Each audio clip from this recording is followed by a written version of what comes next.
Hello everyone and welcome to another Keep Safe on the Net video on YouTube.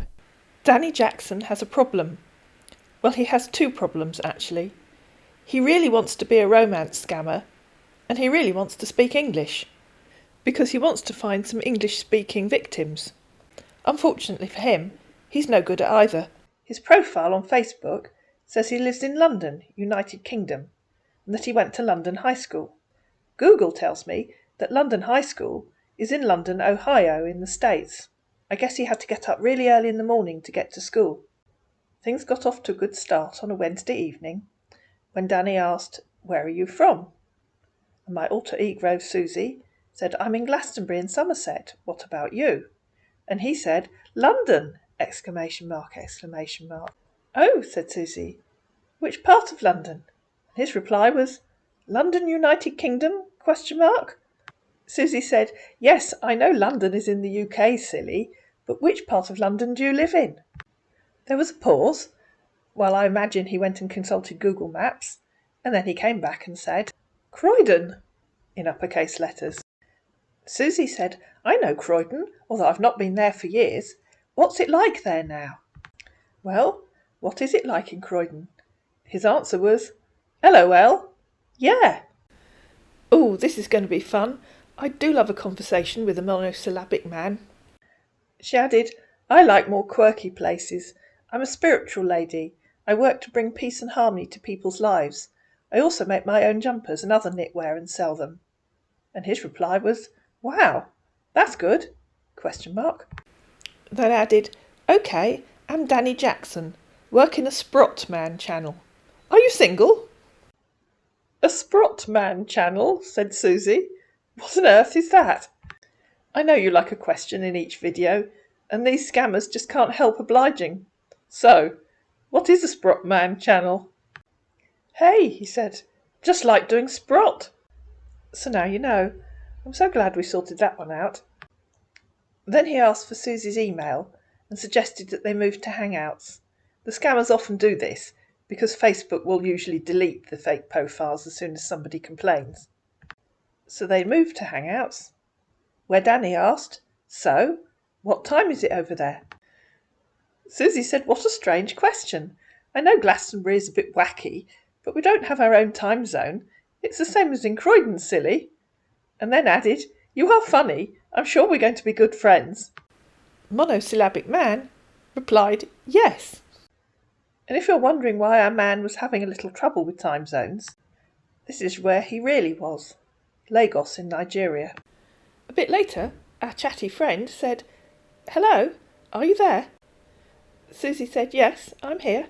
Our monosyllabic man replied, "Okay." Susie said, "Why did you ask if I'm here if all you wanted to say was okay? I know we're going to be fun together, but I'm going to need to light one of my special candles to ask for our chakras to harmonise." Monosyllabic man said, "Good." Susie said, "Oh, are you one of those men that talks in single words, not sentences? What fun."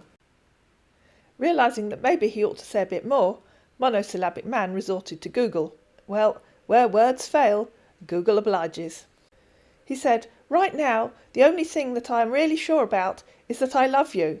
Susie said, "That's so lovely of you." And monosyllabic man replied, "Good."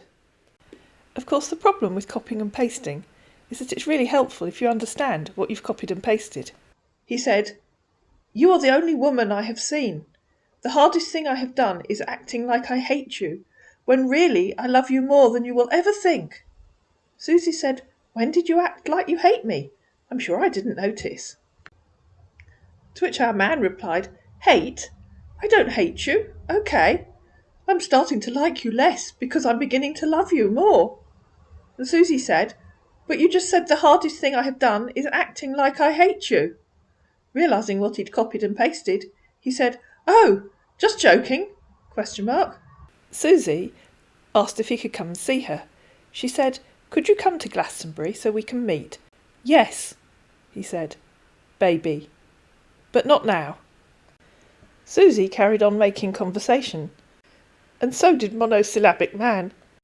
The next morning, our monosyllabic man was firing on all cylinders. He said, "So, how are you doing?" Susie said, I'm good, thanks. And added, Are you working today? Monosyllabic man replied, No. And you? She said, I just told you, silly, I've been in the garden planting herbs. You really must come and see me. Can you come on the train? We don't have a station in Glastonbury. You'd have to come to Frome, and I could come and collect you. Monosyllabic man replied, OK, baby, but not now. Am busy. Please. Please what? Asked Susie. Monosyllabic man replied, I can't come. OK? On Thursday afternoon, he sent Susie a rose and said, Hello. You can't fault him for trying sometimes, can you? That evening, Susie said, Hi, had a lovely day. I did some gardening and then went to a couple of my favourite shops in Glastonbury. Did you have a good day? Monosyllabic man replied, Yes, so great. What does yes, so great mean? Asked Susie. Tell me what you've been doing today, in more than 3 words. Our usually monosyllabic man replied, Hey, am doing good. Susie said, Although to be fair, when we do meet, I won't have to worry about you talking me to death, will I? And then added, That was 4 words. Guess I asked for that, didn't I? To which monosyllabic man replied, Yes. I hope you're sitting comfortably.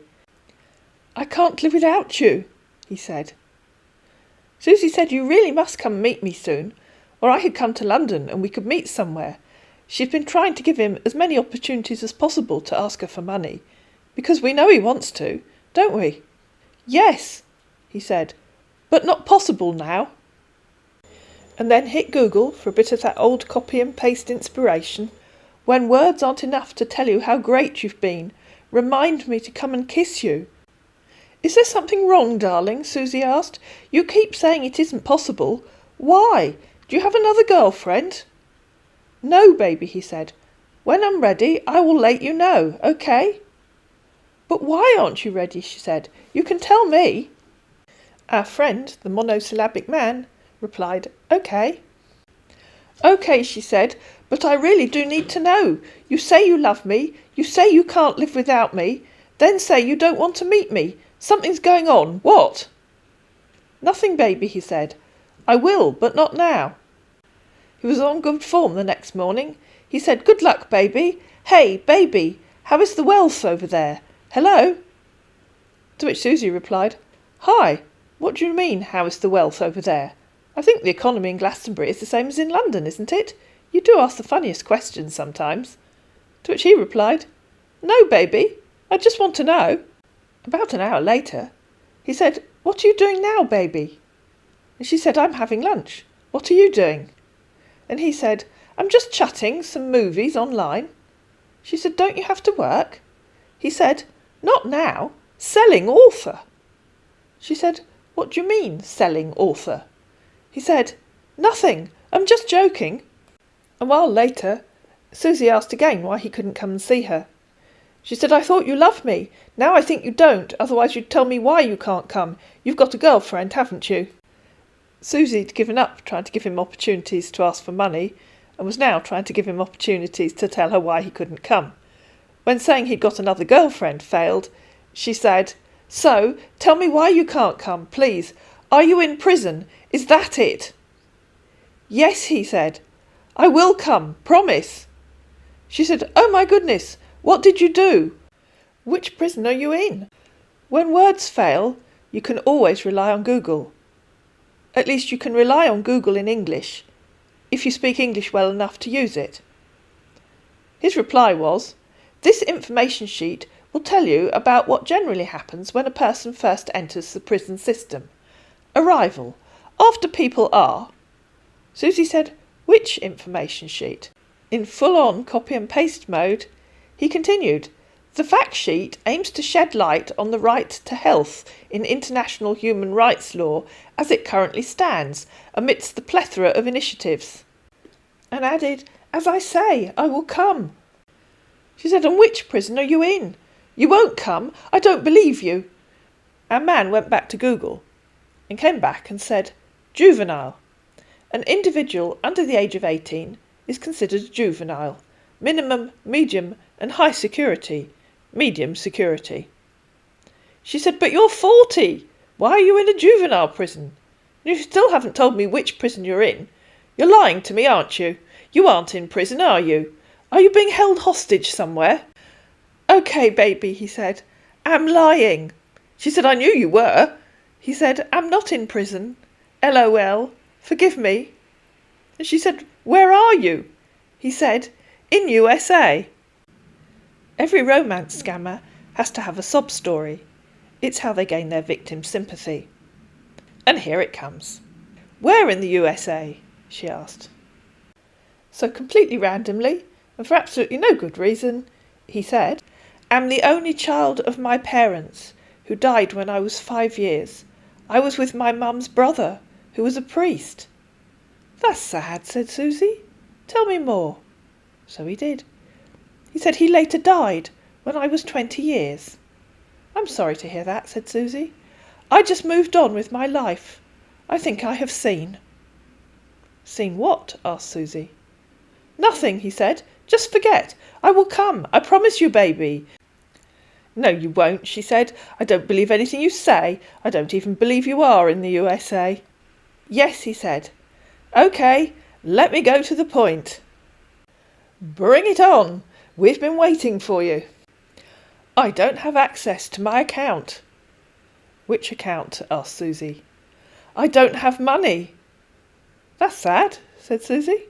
"And I need to update my phone." "Oh dear," said Susie. "And if you think that's it, and you think it's all over, you couldn't be more wrong." "Can you help me out? If I update my phone, I will come," he said. "You will come if you can update your phone?" Roll on floor laughing. "Your phone will teleport you to the UK, will it, if it's updated?" "No," he said. "I don't know why." "You don't know why updating your phone will help you come and see me?" "Okay," he said. "But I just need a card to update it back." "Really?" she said. "Yes. Can you help me out?" She said, "You're still lying to me, aren't you? I do have an old book of Green Shield stamps. I could send you those. You might be able to exchange them for money." Only viewers of a certain age will know what Green Shield stamps are. He said, "Yes, baby, but I just need the card." This continued until she said, "So you're still lying to me?" He said, "No, baby, I'm not lying this time around. Serious." She said, "Really? So you are in the USA?" He said, "No." She said, "Okay, where are you?" He said, "UK." She said, roll on floor laughing, "That's not true either, is it?"